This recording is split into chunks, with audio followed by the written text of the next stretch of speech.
Welcome into the breakdown of my match for the first week of Season 2 of the FPL, the Fataliss Pokemon League. FPL is a Pokemon Draft League co-hosted by Hardcap Games and Fataliss Plays Games. Their links will be in the description below. And for those that don't know, a Pokemon Draft League, similar to a fantasy football league, where participants slowly draft players, aka the Pokemon, and try to assemble the best team possible. You then take that assembled team and act as the coach during your matches. You do your best to choose the best 6 Pokemon to bring against your opponent's roster, and spend time preparing for any strategies they might use against you. Speaking of rosters, since this is the first week, I'm going to do a quick introduction and rundown of all the Pokemon I drafted for my team, the Los Angeles Defiant. My first pick was none other than the mascot of the team, Annihilape. Annihilape has great abilities, an amazing typing, and a monstrous stat spread. This angry ape is also great at stopping Pokemon that want to use Rapid Spin since it's a ghost type, and Pokemon are scared to use Defog in front of Ape since it could get a +2 Defiant attack boost from it. That being said, I figured Glimmora would make a great teammate to bring next to Annihilape. Glimmora is a fantastic hazard setter with its ability Toxic Debris, while also being able to remove enemy hazards with Mortal Spin and hit pretty hard with an impressive base 130 special attack. My next pick is one that I hope to use to keep Annihilape alive longer, Alolan Ninetales. This Ice and Fairy Pokemon's main role is to use its ability Snow Warning to remove enemy weather, and to use Aurora Veil to set up double screens for my team.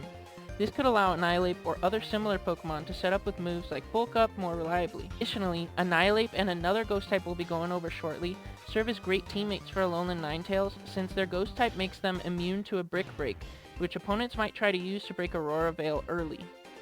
From here I decided to pick up a Pokemon that could also have fun setting up behind an Aurora Veil, especially with obnoxious hazards around, Suicune.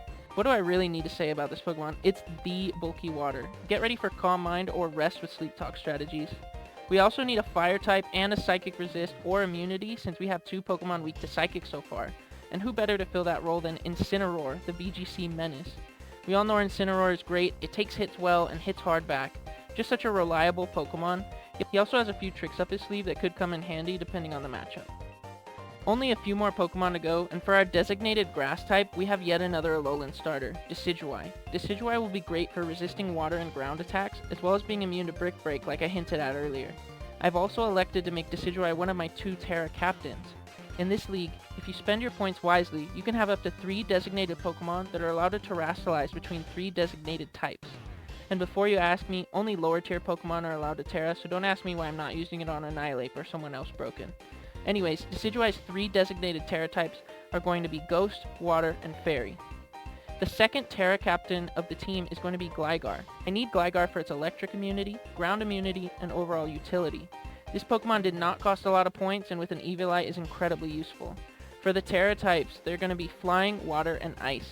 Yes, I know Ice is a horrible typing to put on a defensive Pokemon, but I thought it would be funny to see how bulky it could get if I turned it into an Ice type, got the defense boost from the snow, and it was also behind an Aurora Veil.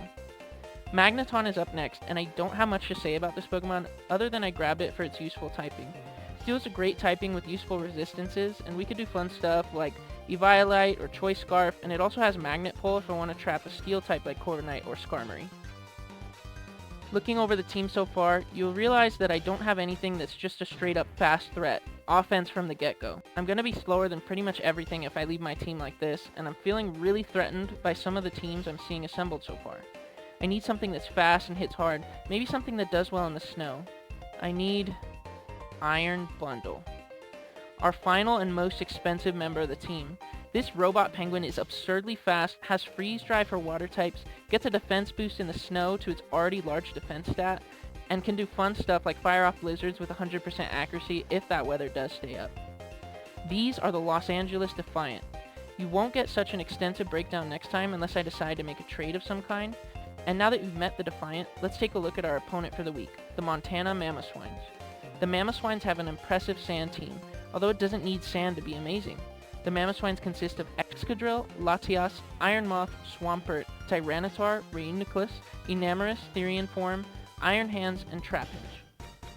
My main concerns when looking at this team are letting Excadrill get in while sand is up and wreaking havoc with its Sand Rush ability, and I'm also worried about Iron Moth due to its massive special attack and varied move pool. Here's a quick look at how I prepared the team, the items, and the moves. I'll be keeping the EVs and natures to myself for now, and it's time for the battle. I'm fully expecting the Mamoswines to lead Swampert here, so I'm leading my Nuclear Decidueye. We activate Terra Ghost and fire off a Choice Band boosted Spirit Shackle, which luckily finds its mark in Latias.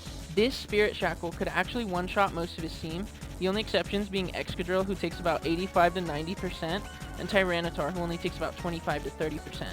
Speaking of Tyranitar, here he comes, and I'd like to keep Decidueye alive to fire off another monstrous arrow if I can. Unfortunately, I misplay here and throw out Annihilate into a Choice Band boosted knockoff. Kinda forgot Ape takes neutral damage from dark moves, that's my bad. Curious if Tyranitar stays in here or not, so I click Drain Punch while it's eaten up by Swampert. I don't think Ape will have much use now that I let it lose so much health, so I let it stay in and go down after chipping at Swampert. In hindsight, I probably could have just swapped to Ninetales or Decidueye and been totally fine here. Regardless, it's time to scare away Swampert and regain some momentum. Iron Bundle comes out, and I land a Flip Turn into the oncoming Iron Moth.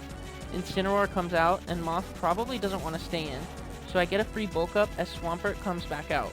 A Darkest Lariat does a good chunk to Swampert as we get hit with a Yawn. I'd prefer not to sleep here, so I switch in Ninetales while Swampert Stealth Rocks. I fully expect Swampert to switch out here since I have Freeze Dry, and in my prediction, I'm severely punished. Instead of switching out to avoid Freeze Dry, Swampert Flip Turns into Incineroar, dealing way too much damage and activating its weakness policy. Okay, my last prediction was totally wrong, but maybe not twice in a row, right? Surely my opponent expects me to switch out, so they'll do something like use Rapid Spin or Swords Dance, right?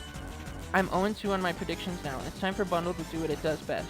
Miss a Hydro Pump into the Iron Moth that just swapped in. It's fine though, because we land the next one before Moth can touch us. Tyranitar shows up, which means it's time for Gligar. We dodge a Stone Edge, and no, we don't have Sandbill, I swear. I have no idea what their play is from here, so U-turn feels safe. Luckily it's Reuniclus coming in, which means Decidueye gets another turn to nuke something. I have a feeling it's Swampert or Tyranitar switching in, so this time I click Leaf Blade, and luckily I'm now 1-2 for my predictions. Excadrill comes back out, this time with the Sand Up, so it's Gligar time once again. We eat up the incoming Iron Head and knock leftovers off of the incoming Reuniclus. U-turn allows us to bring Ninetales back in, because I know this thing is probably going to try to set up. Ninetales and Reuniclus trade some chip damage, and Reuniclus goes for that setup move I was waiting for. We land an Encore, so Reuniclus is helpless for now. I'd like to swap in Decidueye to pick up the KO, but unfortunately Excadrill comes back out instead. I get brave and leave Decidueye in, hoping to eat the attack and retaliate with another strong Spirit Shackle, but I get punished and don't tank the attack. The sand has expired, so I know Iron Bundle can come in and outspeed Excadrill. We throw out a Hydro Pump and take out the incoming Reuniclus. Tyranitar is back in, so is its sand, so it's time to make a sacrifice. Goodbye Gligar, you did great. I bring in a Alolan Ninetales to set up Aurora Veil. Luckily with the Veil, our Fairy typing and the EVs I invested in the bulk, we survive the incoming Banded knockoff. Excadrill comes in and right back out to reset the sand, but I'm not bothered. I'm ready to bet it all on these last two Hydro Pumps. We fire the first one and it's a hit. 1 to go. Excadrill comes out and just doesn't do enough to bundle behind a screen. Our final Hydro Pump connects and that's the game. We've officially won our first game so far, and the Montana Mamoswines fought well. I could change anything about how I played. I really would have been more careful with my bulky attackers, but I'm still happy with the win. Stay tuned for next week, where we'll be taking on the Adelaide Spiders and adding a new Pokemon to the roster.